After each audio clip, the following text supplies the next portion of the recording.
नमस्कार मंडळी, श्री स्वामी समर्थ. 2 मार्च 2026 रोजी होळी हा सण आपण साजरा करणार आहोत. यापूर्वीच्या व्हिडिओमध्ये आपण होळी सणाविषयीची संपूर्ण माहिती जाणून घेतलेली आहे. होळी सण साजरा का केला जातो, त्यामागील पौराणिक कथा काय आहे, बाकी बरंच काही जाणून घेतलेलं आहे. तर आपण आज या व्हिडिओमध्ये या होळीच्या रात्री अनेक उपाय सेवा केल्या जातात, त्यापैकीच एक सेवा, एक उपाय करायचा आहे, याविषयीची माहिती जाणून घेणार आहोत. या होळीच्या रात्री आपल्याला एक पान जाळायचं आहे. हे पान जाळल्यामुळं आपल्या घरामध्ये सुख समृद्धी टिकून राहणार आहे, घराची भरभराट होणार आहे. तर या उपायासाठी आपल्याला एक पान जाळायचं आहे. आता हे कोणतं पान जाळायचं आहे, त्याचबरोबर कशा प्रकारे हा उपाय करायचा आहे, याविषयीची माहिती मी तुम्हाला या व्हिडिओमध्ये पुढे सांगणारच आहे. त्यापूर्वी चॅनलवर जर नवीन असाल तर चॅनलला सबस्क्राईब करा, जेणेकरून आपले असेच येणारे नवनवीन माहितीमय आणि भक्तिमय व्हिडिओ तुमच्यापर्यंत पोहोचत राहतील. तसेच व्हिडिओ पाहताना व्हिडिओला लाईक करायला देखील विसरू नका. प्रत्येक घरामध्ये, कुटुंबामध्ये काही ना काही अडचणी असतात. मग व्यवसायामध्ये येतात, नोकरीमध्ये येतात, मुलांच्या शिक्षणामध्ये येतात, घरामध्ये सतत वादविवाद होत राहतात, कलह असतो किंवा घरामध्ये आलेला पैसा, लक्ष्मी टिकत नाही, कोणत्या ना कोणत्या मार्गाने घराबाहेर जाते. घरामध्ये सतत कोणी ना कोणी आजारी पडत राहतं, ग्रहदोष असतात, वास्तुदोष असतात, एखाद्याला आपलं चांगलं झालेलं बघवत नाही आणि त्यामुळं तो आपल्यावर करणी करतो. असे अनेक त्रास असतात. आपल्या घरातील मुलं चिडचिड करतात, सतत काही ना काही कारणावरून रडत असतात किंवा काही कारणं घरामध्ये असे असतात ज्यामुळे आपण त्रस्त असतो आणि त्या सर्व संकटातून मुक्त होण्यासाठी आपण अनेक उपाय सेवा करत असतो. असाच जर उपाय तुम्ही जर काही विशिष्ट तिथींना करत असाल तर त्या विशिष्ट तिथीच्या देवी देवतांचा आशीर्वाद देखील प्राप्त होतो आणि आपल्यावरची ही सर्व संकटं दूर होण्यास देखील मदत होते. असाच उपाय आपल्याला या होळीच्या रात्री करायचा आहे. या होळीच्या रात्री आपल्याला घरामध्ये एक पान जाळायचं आहे. आता हे कोणतं पान आहे, तर ते आहे पान तमालपत्र. तमालपत्र घ्यायचं आहे आणि ते आपल्या घरामध्ये जाळायचं आहे. आता ते कशा प्रकारे जाळायचं आहे, तर सर्वप्रथम तर आपल्याला अगोदर होळीची पूजा करून घ्यायची आहे.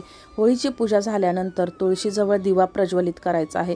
देशी गाईच्या तुपाचा दिवा प्रज्वलित करायचा आहे. तुळशीला 7 प्रदक्षिणा घालायच्या आहेत. आपल्या देवघराजवळ दिवा प्रज्वलित करायचा आहे. कोणतीही सेवा, कोणताही उपाय करताना सर्वप्रथम आपल्याला दिवा प्रज्वलित करायचा आहे. अग्नीला साक्षी मानूनच सेवा केल्या जातात. त्यानंतर एक प्लेट घ्यायची आहे. त्या प्लेटमध्ये 2 तमालपत्र ठेवायचे आहेत. आता तुमच्या कुटुंबातील सर्वच व्यक्तींसाठी हा उपाय करायचा असेल तर प्रत्येकासाठी तुम्हाला वेगवेगळी तमालपत्र घ्यावी लागणार आहेत. तमालपत्रासोबत मी ज्या काही वस्तू सांगत आहे तर त्या देखील तुम्हाला वेगवेगळ्याच घ्याव्या लागणार आहेत. तर 2 तमालपत्र त्या प्लेटमध्ये ठेवायचे आहेत. तुम्ही खाली प्लेटमध्ये पेपर ठेवला तरी देखील चालेल, त्यावरती तुम्ही हे ठेवू शकता. त्यावरती 2 अखंड लवंगा ठेवायच्या आहेत. त्याचबरोबर 2 काळी मिरी ठेवायच्या आहेत. लवंगा घेताना कुठेही तुटलेल्या, खराब झालेल्या, किडलेल्या नसाव्यात. एक तुरटीचा खडा आणि एक ओंजळभर पिवळी मोहरी यावर तुम्हाला ठेवायची आहे. त्याचबरोबर थोडीशी हळद यावर ठेवायची आहे आणि त्यानंतर या वस्तू घेऊन देवघरासमोर बसायचं आहे. ज्या ठिकाणी माता लक्ष्मी आपली कुलदेवता असेल, ज्यांची मूर्ती स्थापन केलेली आहे, तर त्या ठिकाणी त्यानंतर आपल्या कुलदेवतेचं नामस्मरण करायचं आहे. माता लक्ष्मीचं करायचं आहे. तुम्ही ज्या देवी देवतांना मानत असाल त्यांचं नामस्मरण करायचं आहे. आणि या ज्या वस्तू तुम्ही घेतलेल्या आहेत ज्या कारणासाठी, तर त्या कारणासाठी तुम्हाला यांना प्रार्थना करायची आहे की आमच्यावरची सर्व संकट दूर होऊ दे. होलिका मातेला प्रार्थना करायची आहे. आणि त्यानंतर कुटुंबातील जो व्यक्ती आहे, ज्या बाबतीत तुम्हाला त्रास आहे, म्हणजेच जो व्यक्ती सतत आजारी पडतोय किंवा ज्याच्याकडे पैसा टिकत नाही किंवा एखाद्याला आपल्याला असं वाटत असेल की करणी केलेली आहे, ग्रहदोषाचे त्रास होत असतील किंवा इतर, तर त्या व्यक्तीच्या डोक्यापासून पायापर्यंत 7 वेळा घड्याळाच्या काट्याप्रमाणे तुम्हाला या वस्तू फिरवायच्या आहेत. आता हे सर्व तुम्ही कुटुंबातील सर्वांच्या बाबतीत केला उपाय तरी देखील चालेल. प्रत्येक व्यक्तीवरून डोक्यापासून पायापर्यंत घड्याळाच्या काट्याप्रमाणे 7 वेळा, लहान मुलाची आपण ज्याप्रमाणे दृष्ट काढतो तर त्याप्रमाणे तुम्हाला हे फिरवायचं आहे. आणि त्यानंतर घराचा जो मुख्य प्रवेशद्वार आहे, उंबरट्याच्या बाहेर जाऊन उभं राहायचं आहे. कारण आपल्या घरामध्ये जी काही अडचणी, संकट, विघ्न, बाधा, जे काही नकारात्मकता घरात येत असते, तर ती सर्व काही या ठिकाणाहून येत असते आणि त्यामुळं त्यावरून देखील आपल्याला 7 वेळा फिरवायचं आहे. आणि याच उंबरठ्याच्या बाजूला तुम्हाला एक छोटंसं भांडं ठेवायचं आहे आणि त्यामध्ये या वस्तू पेटवून टाकायच्या आहेत.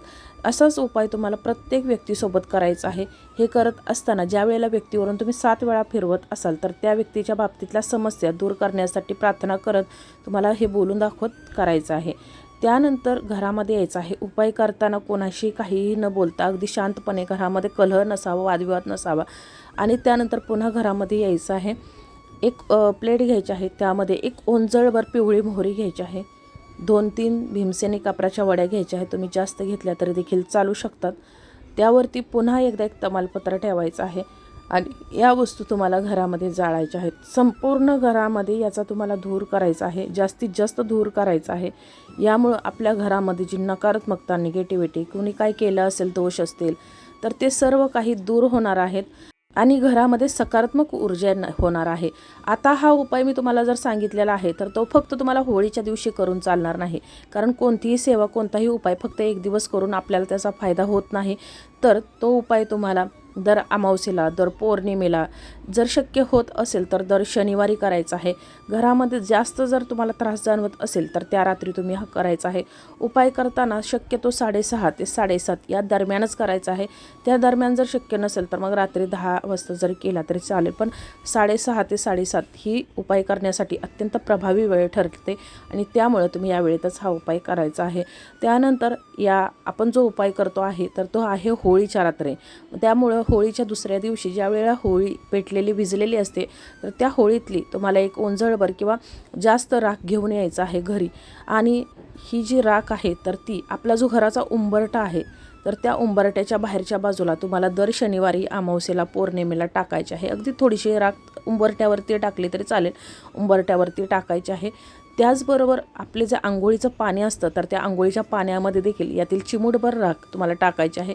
तुम्ही दररोज नाही टाकली तरी चालेल, दररोज जरी शक्य झालं नाही तरी देखील ज्या विशिष्ट तिथी असतात, अमावस्या, पौर्णिमा किंवा इतर जे काही, तर त्यावेळेला तुम्ही ही राख टाकायची आहे. किंवा जर तुम्हाला जर काही नकारात्मकता जाणवत असेल त्यावेळेला तुम्ही ही राख टाकायची आहे.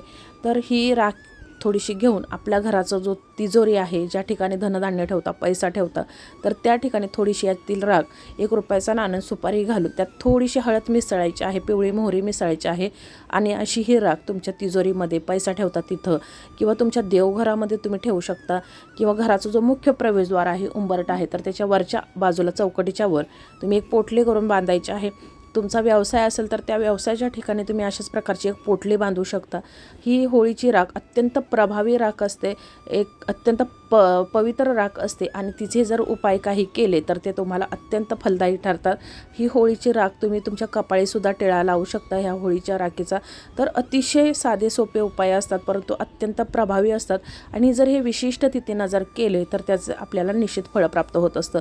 आणि होळी आणि होळीच्या दिवशी येत आहे पौर्णिमा. पौर्णिमा ही माता लक्ष्मीला समर्पित आहे. त्यामुळे तुम्ही जर ही सेवा, हा उपाय केला तर तुम्हाला याचं निश्चित फळ प्राप्त होणार आहे. मी अगोदर सांगितल्याप्रमाणे कोणताही उपाय, सेवा फक्त एकदा करून चालत नाही, तर त्यांना वारंवार करावं लागतं. त्यावेळेला आपल्याला त्याला फळ मिळतं. तसेच नुसते उपाय आणि सेवा करून चालत नाही, तर त्याला मेहनतीचं देखील तितकी जोड असायला हवी. आणि कोणतीही सेवा करताना मनापासून आणि श्रद्धेने केली तरच त्याचं आपल्याला निश्चित फळ प्राप्त होत असतं. तर अशा प्रकारे होळीच्या रात्री तुम्हाला हे तमालपत्र, या तमालपत्रावर मी ज्या काही वस्तू सांगितलेल्या आहेत तर त्या ठेवून जाळायच्या आहेत. कोणताही उपाय, सेवा करताना ज्या वस्तू घेत असतो तर त्या अखंडच घ्यायला हव्यात, जेणेकरून आपण केलेल्या सेवेचं आपल्याला अखंड फळ प्राप्त होतं. माहिती आवडली असेल तर व्हिडिओला लाईक करा, चॅनलला सबस्क्राईब करा आणि हा व्हिडिओ जास्तीत जास्त शेअर करा. जर तुम्हाला कोणती अडचण असेल, समस्या असेल तर तुम्ही मला कमेंटमध्ये विचारू शकता. धन्यवाद.